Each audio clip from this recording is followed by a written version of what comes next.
President Trump announcing he is taking control of Washington, D.C. and the police and deploying the National Guard in an unprecedented crackdown on crime in our nation's capital. Mark Meredith joins us now from Washington with the latest. Hey, Mark. Ainsley, Brian, and Lawrence, good morning, friends. Once again, traditionally getting tough on crime is not controversial, but the White House is facing opposition from D.C. leaders after it vowed to help clean up D.C. streets. We got the idea of what the president's unveiling here. He's dispatching 800 National Guard troops, taking control of D.C.'s police department, and offering more federal resources to help the district get crime under control. This issue directly impacts the functioning of the federal government and is a threat to America, really. It's a threat to our country. We have other cities also that are bad. We also got a statement from D.C. City Council. They responded to Trump saying this is a manufactured intrusion on local authority. Violent crime in the district is at the lowest rates we have seen in 30 years. The statement goes on to say federalizing the police department is unwarranted because there is no federal emergency. But guys, crime is still happening, including overnight. There was a fatal shooting roughly 1 mile from the White House. Now we're hearing from D.C.'s U.S. attorney, who is urging local leaders to stiffen the punishments criminals may face for crimes both big and small. We've got to repeal these laws of the left-leaning D.C. Council, one member of whom I just indicted recently, and we've got to make this place safe for the people in the district. D.C.'s sole congressional delegate is calling this all political overreach, but D.C.'s police union is applauding the White House for taking action. In order to fix this problem and make sure that it doesn't ebb and flow and that the feds come in and we lower crime and then they leave and we're left holding the bag, it's very important that people know that there is underlying legislation that needs to be corrected so that we can actually properly staff this police department in order to properly police the city. Now, the president says he's open to additional crime crackdowns in major cities like Chicago and Los Angeles. The mayor of Chicago said if Trump were to send the National Guard, that it would destabilize the city. That's the quote out of Chicago. Lawrence, Ainsley, and Brian, back to you guys. Mark, the dynamic was so fascinating yesterday because you have the mayor come out and go, well, crime is down. I don't know why he's doing this. He's got a pandemic mindset. But almost everyone in the press room is living in Washington or the surrounding areas. So you don't need to see a bar graph or a pie chart. Do you get the sense that no matter your proclivity or what you thought of the president, the people in that room know there's a problem with crime in that city, regardless of what stat is out there? Brian, I couldn't agree with you more because statistics don't tell the entire story. And obviously, if you're a victim of crime or if you know somebody who is, it matters a much bigger deal to you as opposed to just seeing something on a bar graph. And you asked a question about the reporters. I'll tell you, I went to the Starbucks yesterday before going to the White House. I asked this barista, she's got a 4-year-old boy. She's out there every day at 5 in the morning working her butt off. I said, what do you think about the National Guard coming? She goes, thank God they've got to get the city under control because she deals with the homeless in the store. She's got to deal with the crime in Anacostia.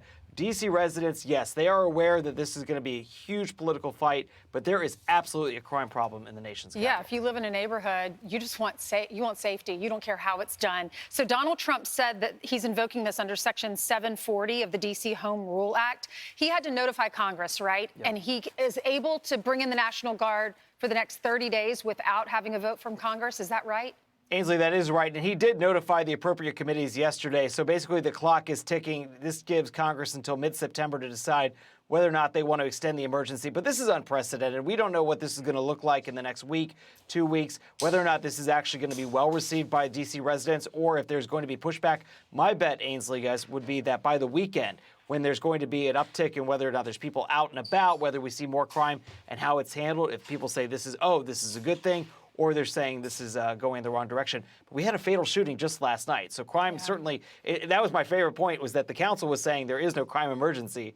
And then we had a fatal shooting 1 mile from the White House. Logan Circle is a nice area of this city. Not that it means that it shouldn't happen in other areas, but it's still absolutely happening. All right, Mark, thank you so much. Thank you, Mark. So, Brian, to your point, the press is in the city, right? We've heard stories for years. We've seen camera crews be attacked.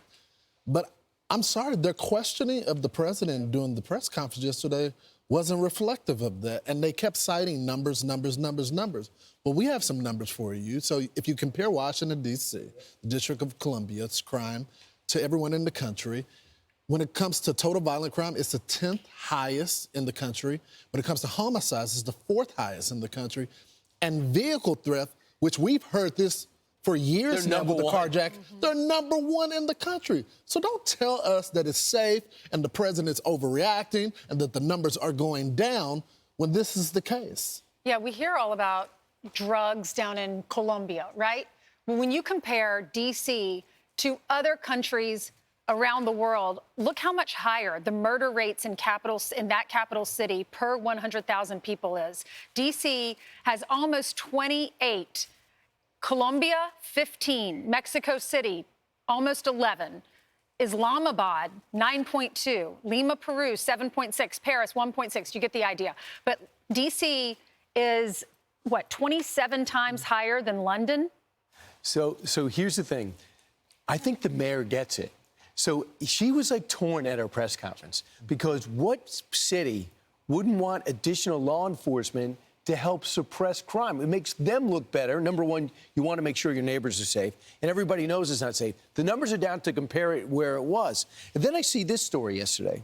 The Metropolitan Police Department confirmed that Mike Pulliam was placed on paid administrative leave. Why? Because he accused his commander of deliberately falsifying crime data. So Pullman, the former commander of the 3rd District of the Columbia Heights, was placed on leave with pay and told he's under investigation for, get this, questionable changes to crime data. Now, he says that came after a week after he filed a complaint against the executive assistant chief for doing the same thing. So the one way or numbers another, might not be right? So more problems with the numbers. We always wonder, what are you doing with the numbers? It doesn't feel as safe. In New York City, they say it's never been safer. Eric Adams was here saying that. Well, you go, it doesn't feel that way, and you certainly don't feel that way in the subways. And then you have the anecdotal information. But now I can't even believe the numbers are going in the right direction, even though the numbers are not strong. But guys, this is just the beginning. I think he's going Baltimore. I think he's going Chicago. I think he's going Philadelphia. I think he's going New York. And you know why? Because the last time he saw what happened, he listened to the pushback when he put the national troops in Portland and Seattle. And then he pulled them back and said he was the problem. In retrospect, he knows he wasn't. Those cities were allowed to get out of control so they could blow off steam. And he said, not this time. And I'm doing it not for me. I'm doing it for the people of that city who didn't vote for me. I'm doing it for the country. It's adults that deserve to be able to work safely, but it's also the kids. They deserve to grow up in safe neighborhoods and not be impacted by the gangs as well that is forcing them. Either you choose the gang lifestyle because we control the block, or we'll go after you. And so that's why you need the law and order as well here. Let the National Guard control the block, and you won't have the crime. I'm Steve Ducey. I'm Brian Kilmeade. And I'm Ainsley Earhart. And click here to subscribe to the Fox News YouTube page to catch our hottest interviews and most compelling analysis.